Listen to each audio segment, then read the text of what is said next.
Magandang araw mga folks. Ito si NWOW WSP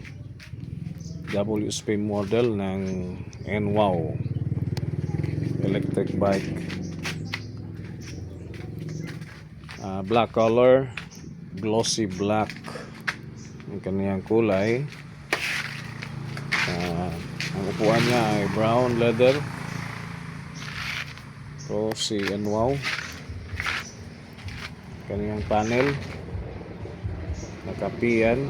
May makikita natin dito na indicator sa kaniyang battery indicator. Dito sa lalim yung 80 volts, no, ang kaniyang voltahe, no, sa kaniyang battery.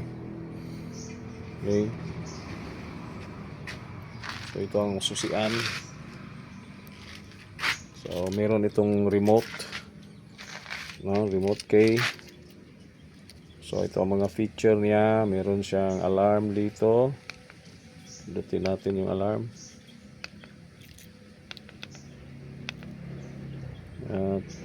Okay, unlock.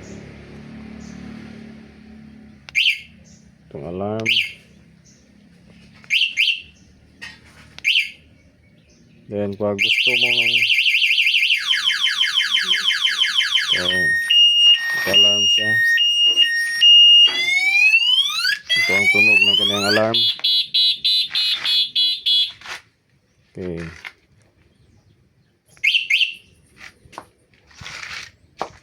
So pwede itong gamitin na walang key o keyless feature. Pindutin mo lang ito ng kanyang function dito sa remote. Pindutin mo lang ng dalawa. Yan. Kusang mag-on ito. So yan. Pag hindi mo ginamit, so naka-park mode siya. So nakikita dito 53 kilometers ang kanyang odo, no? Kanyang natakbo. Dahil dinala ko ito mula Tagbilaran, which is almost 48 or 49 kilometers plus galing pa ito sa kanyang bodega. Kaya merong 52 or 53 kilometers na yan ang kanyang odo.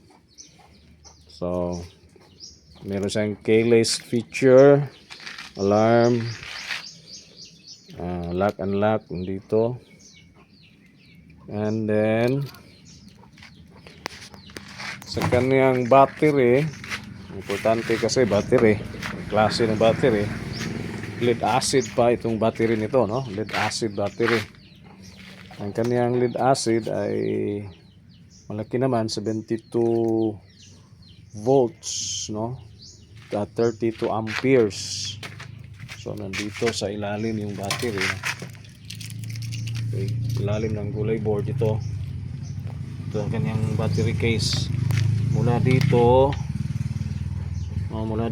hanggang dito. So malaki yata yung battery kasi lead acid to. Lead acid, which is 72 volts, 32 amperes. Kaya mataas-taas naman ang kaniyang mga biyahe.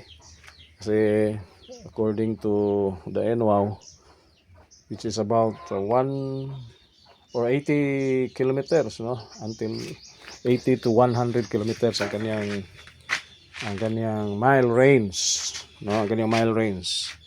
So 80 kilometers hanggang 100 kilometers kapag ito ay naka full charge. So isang full charge, makaabot ito ng 80 kilometers hanggang 100 kilometers sa isang full charge. Okay, so ang speed naman dito ay ang speed nito ay aabot ng 55 km per hour. Yan, ang kaniyang sabi nila, top speed nito is 55 km per hour. Nasubukan natin kahapon, totoo talaga na 55 km per hour. Kapag ginamitan mo ng number 3 speed.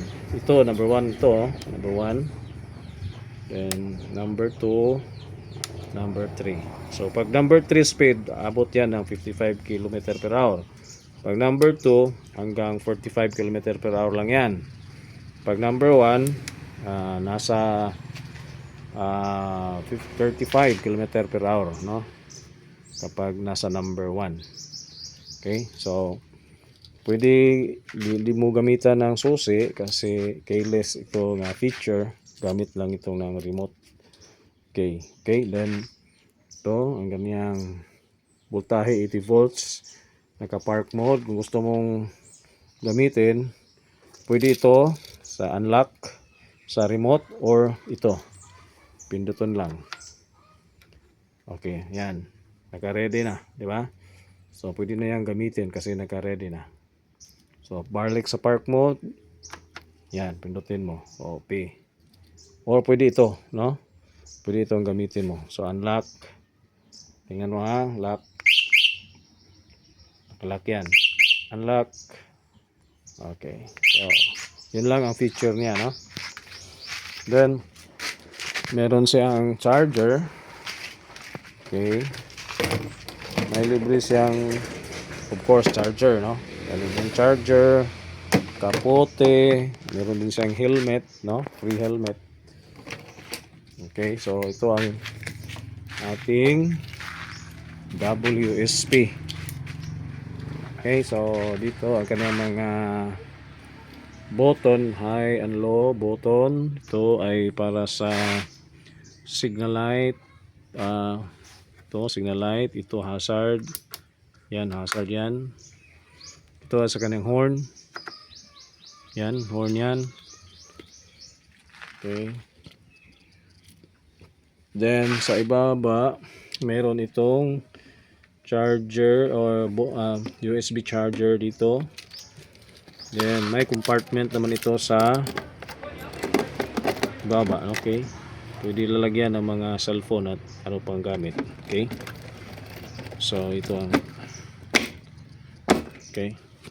Then ito ang kanyang susian. Malaki ang kanyang gulay board. Okay, malaki ang gulay board. So naka LED na yung mga ilaw niya. Signal light, naka LED na yan. Park light, meron din siya. Then headlight, side mirror. Then sa likod, naka yung brake light niya. May light din dito sa kanyang plaka. Itong signal light, naka LED na lahat, no? LED na. Okay, ito ang kaniyang motor, Yumamoto motor, 72 volts with 1,500 watts. No, so laki-laki naman ang wattage niya, no? Malaki naman ang wattage. 1,500 watts, 72 volts, and wow. Yung ganyung motor, no? Ang kaniyang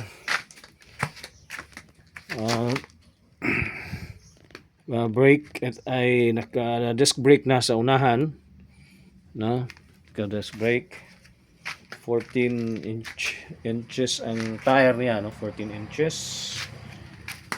Naka 14 inches. Then itong sa likod naka disc brake din ito sa likod. Okay, naka disc brake sa likod. And meron siyang dual shock absorber, no? Dalawa ang shock absorber niya. Okay, naka shock absorber sa likod. Yan. Then sa harap, okay, naka shock absorber siya. Okay, so ito ang kanyang tire.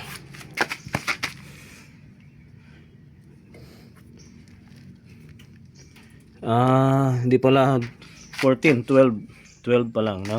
12 lang, okay? Okay, 80 over 90 by 17 ang kaniyang tire. 17, so 12 by 12. 80 by 90 by 12. Okay, kaniyang tire. Okay, brake niya. Ito, naka center stand ito, may side stand, may center stand, meron siyang okay. Naka-magnet lang to. Okay, malaki naman ang gulay board. Okay. So, ito lang muna, no, mga folks, ang ating NWOW WSP quick review. So, tingnan natin kung gaano ito katibay at tingnan natin kung ano ang kanyang performance, no? Dahil kahapon pa ito nakuha mula sa NWOW branch sa Tagbilaran City. Okay, so God bless everyone. Drive safely. So this is our NWOW WSP 1,500 watts. Kayang-kaya naman niya yung mga paahon kahit may sakay pa. Dahil laki naman yung wattage niya, no? 1,500 watts.